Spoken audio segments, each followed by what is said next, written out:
दिखाते हैं। ऐसे दादाजी थे, दीदी जो है वो अकेले रहते थे और यहाँ पे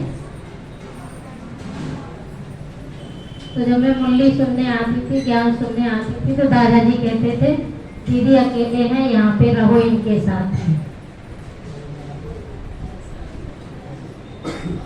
तो यहाँ पे जनवरी मास होता है, तो जनवरी में ठंड बहुत पड़ती है, कोहरा पड़ता है सुबह सुबह।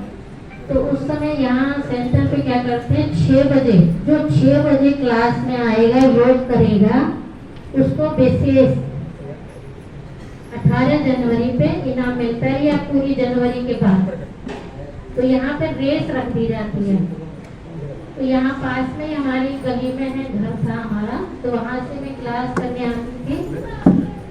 तो सुबह सुबह ठंडी के समय जनवरी में अंधेरा रहता है, सुबह 6 बजे 6 बजे तो यहाँ पहुँचना होता है। तो 1-2 दिन में आई तो बहुत अंधेरा था और आने में भी डर लगता था। तो दादाजी बोले यहीं रह जाओ और यहीं रह के जनवरी पूरा रेस करो, है ना, योग करो, ज्ञान करो अपना। उस समय से मैं यहाँ रहना शुरू हो गई। तो मैं जब यहाँ आई थी तो इतना मतलब मेरे अंदर इतना झिझक थी, मैं बोलना भी नहीं जानती थी, है ना, शर्माती थी, मैं मुंह से बोलती नहीं थी। कोई अगर कुछ पूछता भी था तो मैं सिर हिला के जो है जवाब देती थी, हाँ में या ना में।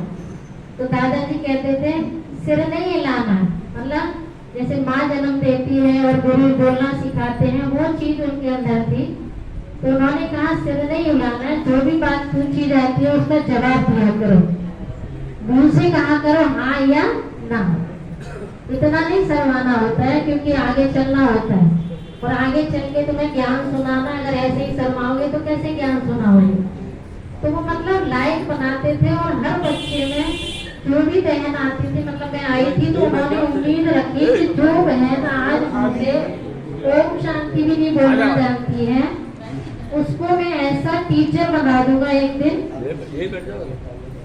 कि वो सबका कल्याण करेगी। तो उनके अंदर एक उम्मीद थी कि आगे चल करके ये अच्छी टीचर बने और बहुतों का कल्याण करे। तो उन्होंने बोलना सिखाया और वो कहते थे सिर नहीं हिलाओ, कहते थे 2-2.5 किलो का सिर है आपका, 2.5 किलो का सिर तो हिला देते हो और छोटी सी जवान आपकी है ना, तो जवान से बोलो जो बोलना है, हाँ कहना है या ना कहना है। तो यहाँ पे मुरली चलती है और मुरली जो है हर एक ऐसे पढ़ लेता है, लेकिन एक टीचर होके पढ़ाना, अच्छे से समझाना, वो चीज उन्होंने हमें सिखाई। हम दीदी के साथ रहते थे, दीदी कहीं भी जाती थी तो दीदी के साथ जाते थे। और फिर यहाँ रहना शुरू किया तो दीदी चले जाते थे तो पीछे क्लास कौन कराए, जबकि वो खुद कराते थे पहले। दीदी के बाद कहीं दीदी जाती थी तो खुद बैठ करके मुरली सुनाते थे। तो वो कहते थे दीदी चली गई है, अब तुम्हारा काम है मुरली सुनाना। जबकि और भी भाई थे यहाँ पे मुझसे, मतलब पहले से ज्ञान में चलने वाले और मुरली सुनाने वाले, खूब पढ़े लिखे होशियार, उनको ये रहता था कि ये बहनें आई हैं, क्योंकि इस संस्था में जो मुख्य हैं टीचर के रूप में वो कौन है, बहनें हैं, भाई नहीं है।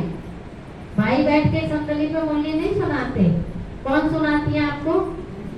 तो दादाजी कहते नहीं, तुम्हें आगे चल के ये गद्दी संभाल लिए ना, तुम्हें टीचर बनना है, वो फलाना भाई या मैं नहीं सुनाऊंगा मुरली, तुम्हें मुरली सुनानी है। तो वो सुनवाते थे और फिर बताते थे नहीं ऐसे नहीं, ऐसे बोलो, ऐसे सुनाओ। तो मतलब उन्होंने एक एक बात बहुत बारीकी से हमें, क्लास के बाद फिर हमारी क्लास होती थी, हम मुरली क्लास यहाँ कराते थे, हमारी क्लास वो लेते थे, नहीं ये सब तो तुमने सही नहीं बोला, है ना। क्लास कराना मतलब सबकी तरफ देखना भी है, सबसे आना भी करवाना है और शब्दों को सही तरीके से बोलना भी है। हर बात पे इतना ध्यान खिंचवाते थे। तो कहने का मतलब उन्होंने हमें क्या बना दिया, एक टीचर बना दिया, पढ़ा पढ़ा के। उनकी देन है जो आज हम आपके सामने ये बोल रहे हैं। और आप जैसी माताओं का ज्यादा नहीं तो कितनों का भी कल्याण करने के जो निमित्त बनाया वो दादाजी ने बनाया, जिनका आज स्मृति दिवस को हम मना रहे हैं। हमें प्रदर्शनी समझाना नहीं आता था, और एक गाड़ी थी मिस्टर, उसमें सब बच्चे भर के जाते थे, मतलब भाई बहन प्रदर्शनी करने जाते थे, चित्र लगाते थे और ज्ञान सुनाते थे इनको।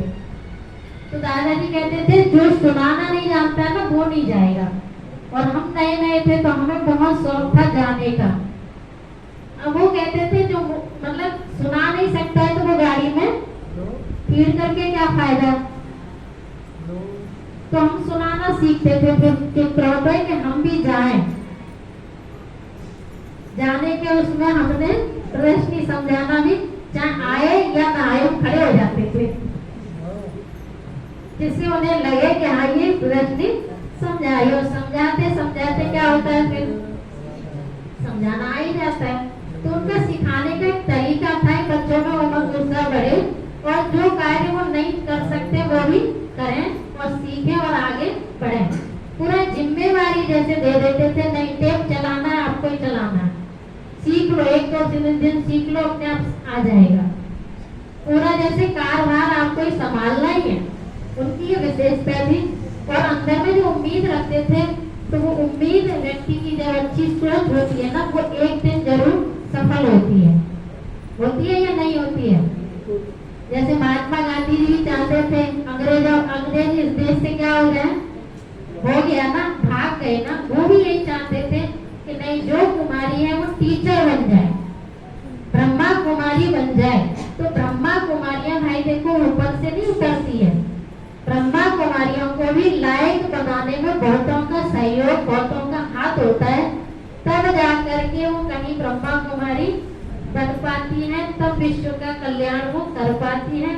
तो ऐसे हमारे दादाजी थे, जिन बहनों को आप देख रहे हो, उन्होंने इतनी उम्मीदें रख के, अच्छी भावनाएं रख करके, नहीं ये कर सकती है, ये बन सकती है, ये विश्व का कल्याण कर सकती है। उन्होंने बुराई नहीं देखी, सबके अंदर कमी नहीं देखी उन्होंने, किसी के अंदर कि इसके अंदर ये कमी है, नहीं, तुम कर सकती हो, तुम सेंटर संभाल सकती हो, तुम बहुतों के निमित्त बन सकती हो, ऐसी उनकी भावनाएं थी। तो आप देख रहे हैं इस सेंटर में कितनी बहनें, कितनी कुमारियां, ये दादाजी की भावना का फल आप देख रहे हैं। ओम